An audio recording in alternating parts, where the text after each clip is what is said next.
प्रेमानंद जी महाराज की ज्यादातर वीडियोस में दिखता है उनका यह शिष्य, जो कि अक्सर भक्तों के सवाल महाराज जी को पढ़कर सुनाता है। हर जगह महाराज जी की परछाई बनकर रहने वाला यह प्रिय शिष्य कोई और नहीं, यह है नवल नागरी बाबा जी, जिनकी जीवन कथा अपने आप में बहुत रोचक और भक्ति के आनंद से भर देने वाली है। यह कहानी बताती है कि माया के बंधनों को तोड़ना एक मुश्किल कार्य तो है, लेकिन असंभव बिल्कुल नहीं, क्योंकि जब श्री जी कृपा करती हैं, तो माया भी तुम्हारे विरुद्ध न होकर तुम्हारे साथ हो जाती है। पंजाब का पठानकोट एक समृद्ध परिवार में इनका जन्म होता है। माताजी आर्ट एंड क्राफ्ट की टीचर थीं और पिताजी इंडियन आर्मी में अपनी सेवा दे रहे थे। जब भी ये अपने पिताजी को देखते तो इनमें भी देशभक्ति का जज्बा पैदा हो जाता और सोचते कि मैं कब आर्मी में भर्ती होकर देश की सेवा करूंगा। कई बार जिद करके ये अपने पिता के साथ उनकी आर्मी यूनिट में भी चले जाते। आखिरकार सन 2008 में वह समय आया जब इनका सिलेक्शन इंडियन आर्मी में हो गया।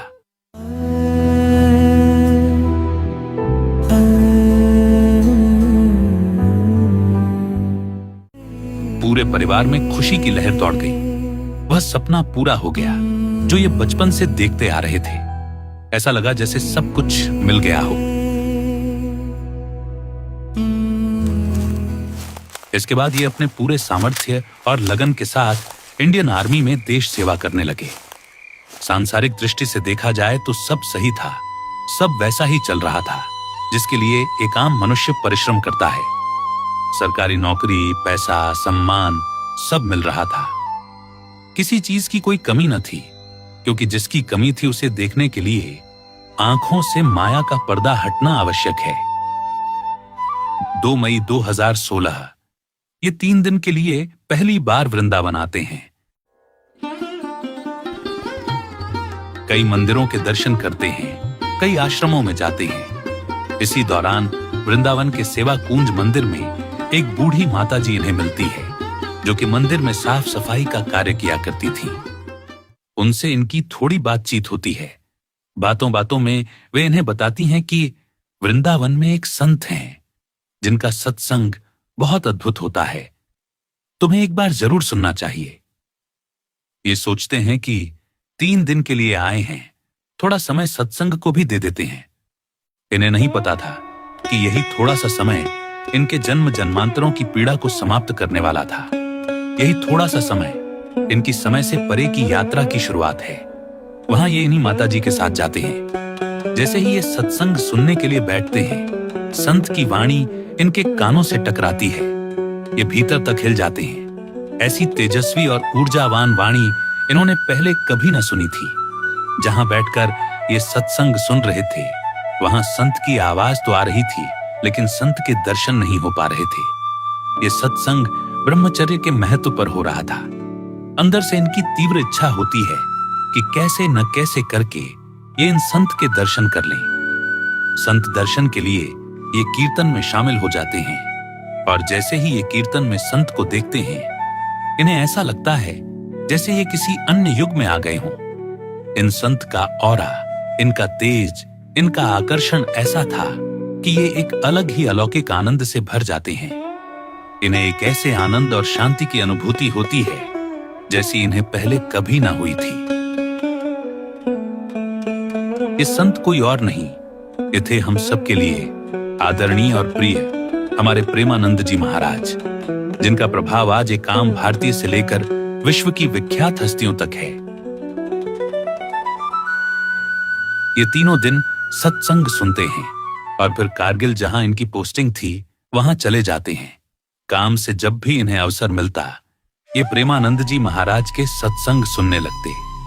उस समय प्रेमानंद जी के ज्यादातर सत्संग वृंदावन की रहनी और वृंदावन वास की महिमा पर केंद्रित थे। इन्हें भी अब लगने लगा कि अगर इस जीवन को सार्थक बनाना है तो वृंदावन वास जरूरी है। सत्संग सुनते सुनते ये सोचने लगते कि अब कब वृंदावन जाना हो, अब कब महाराज जी के दर्शन होंगे। जैसे ही अगस्त में इनकी अगली छुट्टी आती है, ये दिल्ली के लिए फ्लाइट लेते हैं और फिर सीधा वृंदावन आ जाते हैं। ये चाहते थे कि कैसे न कैसे करके एक बार महाराज जी से मिलना हो जाए। आखिरकार एक संत के माध्यम से इनका प्रेमानंद जी महाराज से मिलना हुआ। महाराज ने इनसे पूछा, हमारे जीवन का उद्देश्य क्या है? यह सवाल ऐसा था जिसके बारे में इन्होंने कभी न सोचा था, लेकिन इस सब के बावजूद इनके मुंह से स्वतः ही निकल जाता है। वृंदावन वास और ईश्वर प्राप्ति।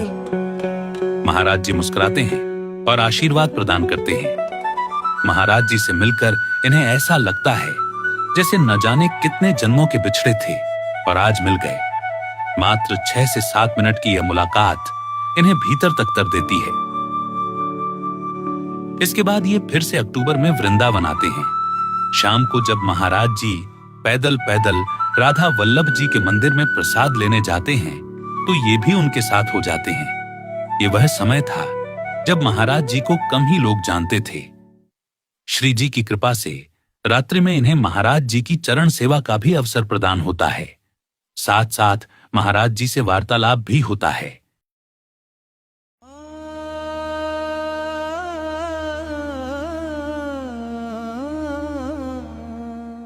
यह एक ऐसा वार्तालाप था जो नवल नागरी बाबा के भीतर कभी कभार उठती इन भक्ति और प्रेम की चिंगारियों को अग्नि में बदल देता है। भीतर से आवाज आती है, अब कहीं नहीं जाना, यही रहना है, अब वृंदावनवास से जरूरी कुछ नहीं।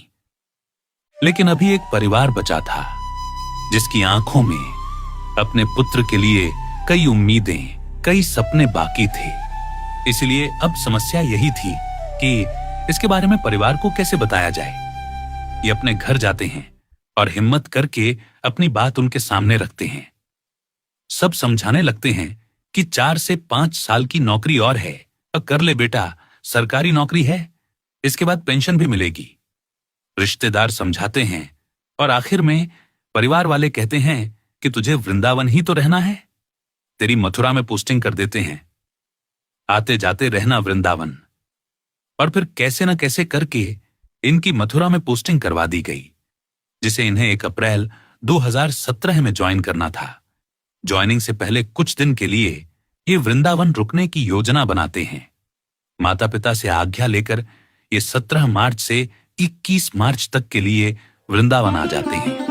महाराज जी के सत्संग सुनते हैं, सेवा करते हैं, महाराज की दिनचर्या में शामिल होते हैं, जैसे कि सुबह 3 बजे उठकर यमुना जाना, वृंदावन की परिक्रमा करना इत्यादि। इन्हें ऐसे लगता है कि न जाने कौन सी दुनिया में वे पहले रह रहे थे और अब ये कौन सी अद्भुत दुनिया में आ गए जहां सिर्फ आनंद ही आनंद है। वह आनंद जो प्राप्त होता है निस्वार्थ भक्ति और गुरु सेवा से। इन्हें ऐसा लगा जैसे कलयुग से सीधे सतयुग में आ गए हों। समय तेजी से बीतता गया और इनकी वापसी की तिथि आ गई। जाने की सोचने भर से इनमें घबराहट होने लगी, हाथ पैर फूलने लगे कि अब मुझे वृंदावन से दूर जाना है, अपने गुरु की शरण से दूर जाना। इन्होंने घर फोन किया और कहा, मैं 2 दिन और यहां रुकूंगा। जैसे शीघ्रता से पहले कि वो 3 दिन निकले, उससे अधिक शीघ्रता से ये दिन भी निकल गए। आखिर में हालात वही के वही, इन्होंने घर फोन करके थोड़े और दिन बढ़ा दिए। धीरे धीरे ऐसे ही दिन बढ़ते गए, ज्वाइनिंग की तारीख भी आ गई और फिर आखिर में इन्होंने घर फोन करके बोल दिया, अब सब श्री जी के हाथ में है, मुझ में इतना सामर्थ्य नहीं कि मैं वृंदावन छोड़ सकूं। ये सुनते ही एक बार के लिए पूरा परिवार सदमे में आ गया। मां रोने लगी। एक के बाद एक घर वालों के फोन आने लगे, रिश्तेदारों के फोन आने लगे। बात नहीं बनी तो परिवारजन और रिश्तेदार समझाने के लिए स्वयं वृंदावन तक आ गए। सबने अलग अलग दृष्टिकोण से तरह तरह के प्रलोभन देकर इन्हें समझाने की कोशिश की। किसी ने कहा, वृंदावन में ही घर ले ले। बाबा ने जवाब दिया, जहां गुरु हैं मेरे लिए वही घर है, चाहे खुले आसमान को ही छत बनाना हो। माता पिता ने कहा, हमारे साथ चल, हम खुद तेरे साथ वृंदावन आया करेंगे। बाबा ने कहा, अगर वृंदावन से ही बाहर आ पाता तो आपको यहां आने की आवश्यकता न होती। माया ने हर वो प्रलोभन दिया जिससे उन्हें वापस सांसारिक जीवन में लाया जा सके। लेकिन बाबा ने अब भक्ति का ऐसा रसपान कर लिया था जिसके बाद माया का हर एक प्रलोभन फीका पड़ जाता है। कुछ महीनों तक इसी तरह परिवारजन और रिश्तेदारों का वृंदावन आना लगा रहा। दुखी और चिंतित माता पिता अपने पुत्र को देखने के लिए YouTube पर महाराज जी से जुड़ी वीडियोस देखने लगे, जिसके साथ साथ उन्हें महाराज जी का सत्संग भी सुनने को मिल जाता। अब धीरे धीरे माया का पर्दा उनकी आंखों से भी धुंधला होने लगा। एक दिन जब नवल नागरी बाबा के माता पिता उनसे मिलने आए तो उन्होंने गर्व से कहा, बेटा तू सही था, तूने सही निर्णय लिया। हम प्रसन्न हैं कि जिस तलाश में व्यक्ति कई जन्मों तक भटकता रहता है, वो तलाश तेरी इस जन्म में पूरी हो गई। ये सुनते ही नवल नागरी बाबा के भीतर छुपा माता पिता को दुख देने का पश्चाताप शांत हो गया। उन्होंने श्री जी को धन्यवाद किया, माता पिता के चरण स्पर्श किए और वापस अपने परम तेजस्वी गुरु श्री प्रेमानंद जी महाराज की शरण में लौट गए।